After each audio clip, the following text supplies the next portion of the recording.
हरे कृष्णा, राधे राधे। आप सभी का हमारे YouTube चैनल पर स्वागत है। आज हम जानेंगे नवदा भक्ति के बारे में। नवदा भक्ति यानी ईश्वर की 9 प्रकार से भक्ति। व्यक्ति अपने जीवन में कई प्रकार की भक्ति करता है, उनमें से ईश्वर भक्ति के अंतर्गत नवदा भक्ति आती है। नवदा भक्ति यानी 9 प्रकार से भक्ति। नवदा भक्ति 2 युगों में 2 लोगों द्वारा कही गई है। सतयुग में प्रहलाद ने पिता हिरण्यकशिपु से कहा था, फिर त्रेता युग में श्री राम ने माँ शबरी से कहा था। श्री राम की 9 प्रकार से भक्ति प्रहलाद जी द्वारा कही गई 9 प्रकार से भक्ति से थोड़ा सा अलग है। नवदा भक्ति श्री रामचरितमानस के अरण्य कांड में है।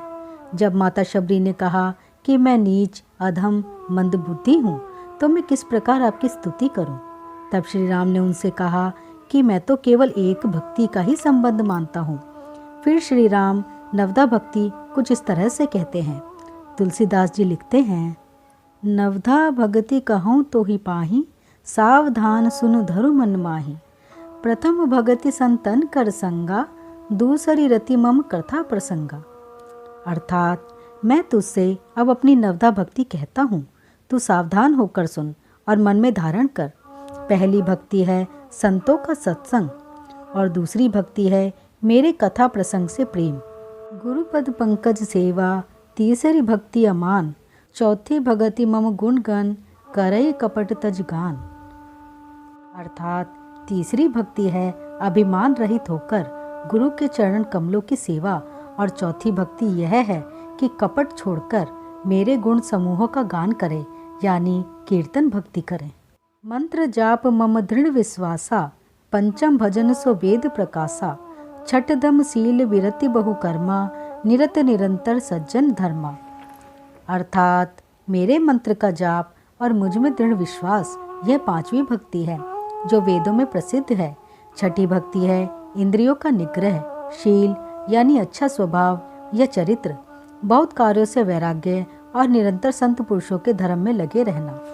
सातव सम मोहि मय जग देखा, मोते अधिक संत करी लेखा। आठव जथा लाभ संतोषा, सपने हु नहीं देखहीं पर दोषा। अर्थात 7वीं भक्ति है जगत भर को संभाव से राममय देखना और संतों को मुझसे भी अधिक करके मानना। 8वीं भक्ति है जो कुछ मिल जाए उसी से संतोष करना और स्वप्न में भी पराये दोषों को ना देखना। नवम सरल सब सन छनहीना, मम भरोस ही हर्ष न दीना। नव महु एकहु जिनके होई, नारी पुरुष सचराचर कोई। अर्थात 9वीं भक्ति है सरलता और सबके साथ कपट रहित बर्ताव करना, हृदय में मेरा भरोसा रखना और किसी भी अवस्था में हर्ष और विषादवान ना होना। इन 9 में से जिनके एक भी भक्ति होती है वह स्त्री पुरुष जड़ चेतन कोई भी हो। सोई अतिशय प्रिय भामिनी मोरे, सकल प्रकार भगति दृढ़ तोरे। जोगी वृंद दुर्लभ गति जोई, तो कहूँ आज सुलभ भई सोई। अर्थात हे भामिनी, मुझे वही अत्यंत प्रिय है, फिर तुझ में तो सभी प्रकार की भक्ति दृढ़ है। अतएव जो गति योगियों को भी दुर्लभ है वही आज तेरे लिए सुलभ हो गई है।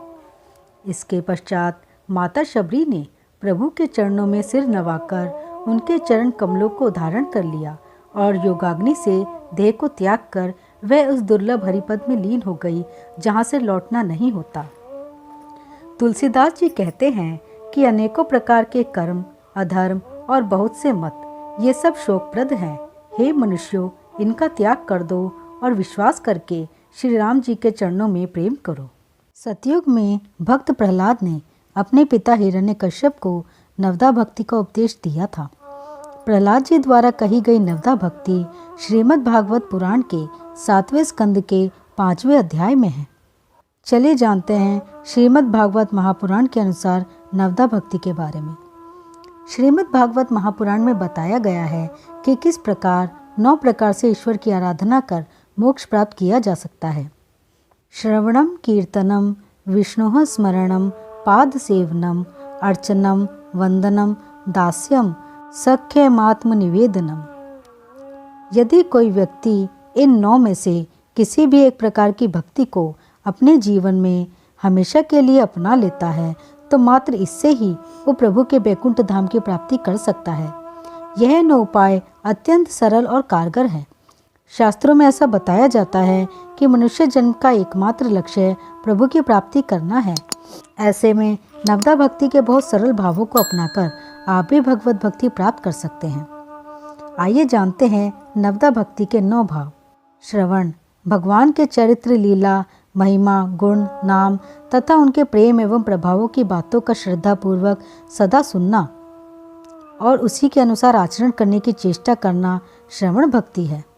कीर्तन, भगवान की लीला, कीर्ति, शक्ति, महिमा, चरित्र, गुण, नाम आदि का प्रेम पूर्वक कीर्तन करना कीर्तन भक्ति है। स्मरण, सदा अनन्य भाव से भगवान के गुण प्रभाव सहित उनके स्वरूप का चिंतन करना और बारंबार उन पर मुग्ध होना स्मरण भक्ति है। चरण सेवन, भगवान के जिस रूप की उपासना करते हो उसी का चरण सेवन करना या सब में ईश्वर को देखकर उन्हें प्रणाम करना, इस भक्ति में भगवान के चरणों की आराधना का महत्व है। पूजन, अपनी रुचि के अनुसार भगवान की किसी मूर्ति या मानसिक स्वरूप का नित्य भक्ति पूर्वक पूजन करना, नित्य दीप प्रज्वलित कर भगवान की आरती व पूजा करना इस भक्ति के अंतर्गत आता है। वंदन, ईश्वर या समस्त जग को ईश्वर का स्वरूप समझकर वंदन करना वंदन भक्ति है। दास्य, ईश्वर को अपना मालिक मन से स्वीकार कर स्वयं को उनका दास समझ लेना दास्य भक्ति है। संख्य, भगवान को अपना परम हितकारी मानकर उन्हें अपना दोस्त मान लेना संख्य भाव की भक्ति है। आत्मनिवेदन या समर्पण, अहंकार रहित होकर अपना सर्वस्व ईश्वर को अर्पण कर देना, स्वयं को मन से सौंप देना आत्मनिवेदन या समर्पण भक्ति कहलाता है। भक्ति हुए बिना निष्काम कर्म योग कभी नहीं हो सकता। भगवत भक्ति ही एक ऐसा साधन है जिसके द्वारा हम निष्काम कर्म करते हुए ज्ञान के प्रकाश में अपना आत्मदर्शन कर पाते हैं। आपको यह जानकारी कैसी लगी कृपया हमें कमेंट बॉक्स में ज़रूर बताएं और यदि आपने हमारा चैनल सब्सक्राइब नहीं किया है तो कृपया सब्सक्राइब करें। हरे कृष्णा, राधे राधे।